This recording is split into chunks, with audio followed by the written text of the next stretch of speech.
mono. Doctor Barcácer, muy buenas noches, gracias por estar con nosotros. Usted no es oftalmólogo, ¿verdad? Oftalmólogo, no. Ah, ok, es que No. me está fallando la vista, no lo veo bien desde aquí de la computadora. Que estoy un poquitito lejos para verme completo, para no, ¿verdad? ¿Cómo está usted? Pero Bienvenido a No se diga más. El doctor Héctor Barcácer, tenía tiempo que no estaba con nosotros. no, ya no hay cariño. Buenas noches, un placer estar con usted. Lo que no había era virus, pero ya llegó otro. Claro, claro. Bueno, Cuéntenos jóvenes, de la situación de la viruela del mono. Pareciera, bueno, ya las autoridades sanitarias del país han dicho que aquí no se ha detectado ningún caso, sin embargo han emitido una alerta epidemiológica y en el mundo, estaba viendo hace un par de horas en redes sociales, que solamente hay registrados de manera oficial 200 casos. Entonces, la primera pregunta es, ¿estamos exagerando ante este tema de la viruela del mono o es importante que efectivamente estemos alerta? el problema con los casos de viruela del mono es que anteriormente han ocurrido casos, pero casi todos estaban concentrados en el continente africano. Hoy en día tenemos una expansión del virus en países donde habitualmente no teníamos estos casos y sobre todo estamos observando casos de viruela del mono en personas que no han viajado al continente africano, sino que se está dando transmisión en estos países y ahí es donde está el temor. Por ejemplo, los primeros casos de viruela del mono en este brote que se pueden rastrear fueron 2 ingleses que habían ido a Nigeria el 6 de mayo, regresaron, se pusieron malitos y presentaron viruela del mono. Perfecto. Esas personas tienen el antecedente del viaje a África. Pero posteriormente tienes un brote en Islas Canarias, en España, de donde un grupo de personas que fueron posteriormente a Madrid y participaron de un sauna, que algunas personas dicen que es un prostíbulo para hombres, escuché una persona que dijo eso. Entonces ocurrió transmisión de viruela del mono entre hombres que tienen sexo con hombres en territorio español. Y en España se considera que es uno de los países de Europa con mayor cantidad de casos, pero la transmisión se está dando dentro del territorio. Lo mismo ocurre en Portugal, lo mismo ocurre en otros países y por ejemplo una de las personas que en Estados Unidos se diagnosticó con viruela del mono fue a Canadá. Y en Canadá, por ejemplo, hay más de 24 casos. O sea que estamos hablando que lo que aquí ha llamado la atención es que estamos frente a un patrón que no se había observado antes. Y existe el temor de que quizás este virus se haya hecho mucho más contagioso y pudieran los casos continuar incrementando en los próximos días. Doctor, ¿existe alguna vacuna o tratamiento preventivo para esta viruela del mono? Miren, existen vacunas, existen inmunoglobulinas, existe tratamiento, pero la realidad es que no existía este nivel de alerta por lo que estábamos diciendo. La mayoría de los casos estaban centrados en África, en personas que tenían contacto con roedores o con primates, estamos hablando de simios y monos, que pudieran tener la enfermedad, contener el virus. Pero en este momento hay que decir que la vacuna contra la viruela del mono, que está desarrollada, es la misma contra la viruela humana, que es una vacuna que se aplicaba hace mucho tiempo. En el 1980 se deja de vacunar contra la viruela humana porque se considera erradicada, porque el último caso de viruela que se registra de transmisión comunitaria fue en el 1976 en Somalia, en África. Entonces, por tal razón, ya a partir del 80 no hay viruela en el mundo, dejan de vacunar. Por eso se habla que las personas que tienen poca edad son las más susceptibles, porque los que nacieron antes del 80 posiblemente recibieron la vacuna contra la viruela, o si son un poquitito más viejitos, quizás padecieron la viruela, porque aquí en el país hay un pequeño error. Sí. A la varicela le dicen viruela, y lamentablemente, repito, el último caso de viruela en el mundo fue en el 76. Doctor. Razón por la cual a su hijo no le dio viruela, a su hijo le dio varicela. Ok, doctor, si a mí me dio varicela, que de hecho me dio, no estoy protegida contra la viruela del mono. Absolutamente no. Y yo que La soy... respuesta es un categórico no. Doctor, y yo que soy nacido en el año 70, ya revelé mi edad, ¿verdad? No hay más, no hay marcha atrás. Sospecho. Nacido en el año 70,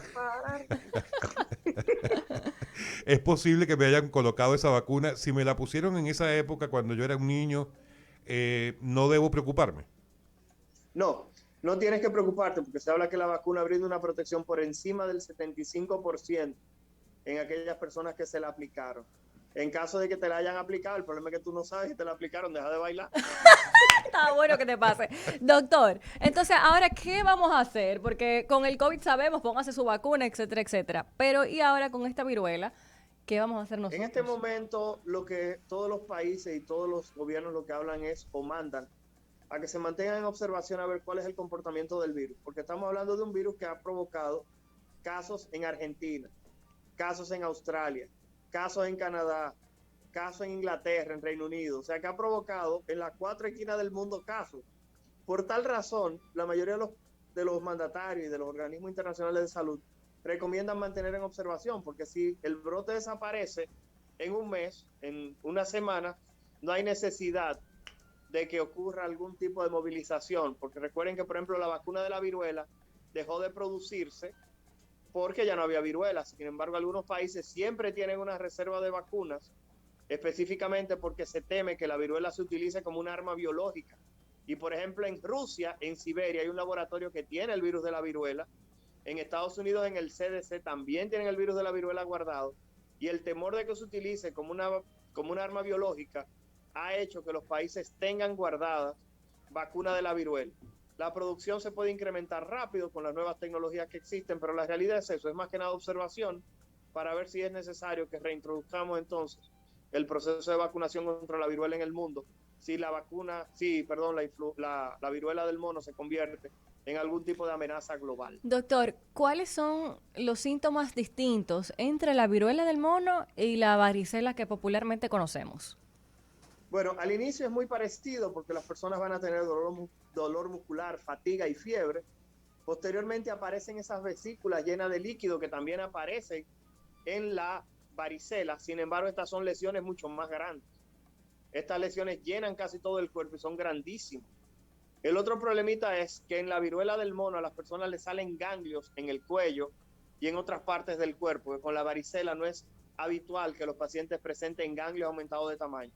Y es uno de los datos que se utiliza para diferenciar viruela del mono de la varicela, justamente la aparición de esos ganglios. Pero es importante que utilicemos este medio para decir que viruela y varicela son cosas diferentes, porque repito, todavía los padres siguen diciendo, a mi niño le dio viruela y el niño tiene 12 años. No, no le puede haber dado viruela porque el último caso fue en el 1976. Muy bien, bueno ese dato, Así es. sobre todo cuando se está pensando en esto. Doctor, vamos a cambiar de tema, de enfermedad, vamos a volver un poco al pasado, a lo que esperemos que termine siendo definitivamente pasado, pero es porque había cierta alerta de que estaban volviendo a subir algunos casos de COVID. ¿Qué nos puede decir de esto? ¿Debemos mantener la preocupación? ¿Cómo están las cifras? La positividad en el día de hoy está en 6.58, creo, 6.56. Eso quiere decir que se ha incrementado el porcentaje de pruebas positivas en este momento en la República Dominicana. Hay que decir como quiera que la hospitalización continúa baja y los pacientes en unidades de cuidados intensivos son personas que no se encuentran en ventilación. Lo que me preocupa es que todavía tenemos que hablar de que la gente se vaya a vacunar, eso da vergüenza, que estemos hablando de que la gente se vaya a vacunar. Pero lo que sí es interesante es que el otro día ocurrió una reunión de alto nivel de las personas que toman decisiones, agradecemos la invitación, y se llegó a una conclusión, que para hablar de un esquema de vacunación completo contra el coronavirus en este momento, se hable de 3 dosis. O sea que anteriormente se pensaba que eran 2 dosis y un refuerzo. Hoy en día la recomendación es que las personas se pongan 3 dosis de la vacuna y que la 4ª dosis se considere como un refuerzo y que se la pueda aplicar cualquier persona.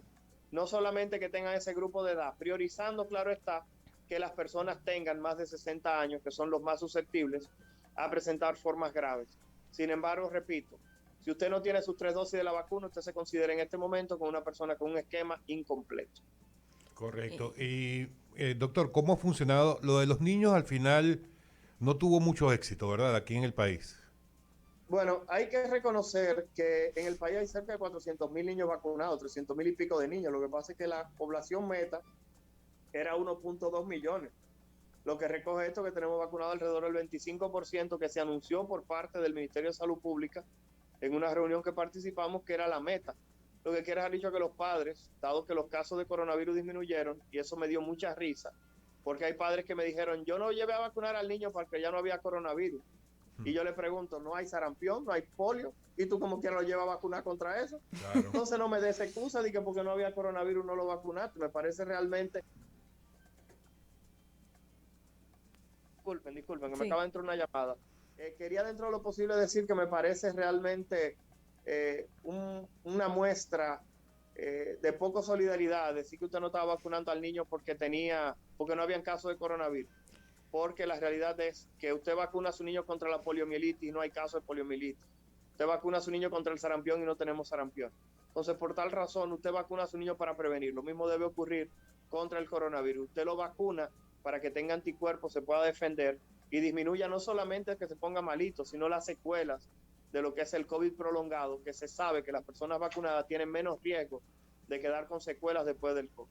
Doctor, a propósito de las personas que están repitiendo COVID, ¿cuál es la tendencia? ¿Le da más grave o más leve que la primera vez? Excelente pregunta, y la respuesta es que las personas que han padecido la infección en el pasado, pero sobre todo que están completamente vacunados, que como dijimos son 3 dosis de la vacuna, son personas que están presentando formas muy leves de la enfermedad, muy tenues. Solamente hemos tenido que hospitalizar 2 personas en el centro médico UCE donde laboro con coronavirus, y fue una persona de 86 años y otra persona de 79. O sea que estamos hablando que son 2 personas de edad relativamente avanzada. Sí. Y otro de 86, son 3 personas, 81, 89 y 79. Tenemos un geriátrico allá hospitalizado, pero las 3 personas no han tenido que ir a unidad de cuidados intensivos, se han quedado en la habitación. Uno le di de alta al 3er día, el otro le di de alta al 5.º día, y la persona que hospitalizamos en el día de ayer, de 79 años, que es una dama, la tenemos ingresada y la joven se siente bastante bien, saturando 99% con un poquitito de oxígeno, cumpliendo su manejo con antivirales. Pero la realidad es que están presentando formas muy leves de la enfermedad. Doctor, muchísimas gracias por todas estas informaciones, tanto de la viruela del mono como del COVID-19 en el país. Muchísimas gracias, doctor. Para mí es un placer. Cuídense mucho y a la orden siempre. Gracias, doctor. Muy buenas noches. Ha sido el doctor Héctor Barcácer.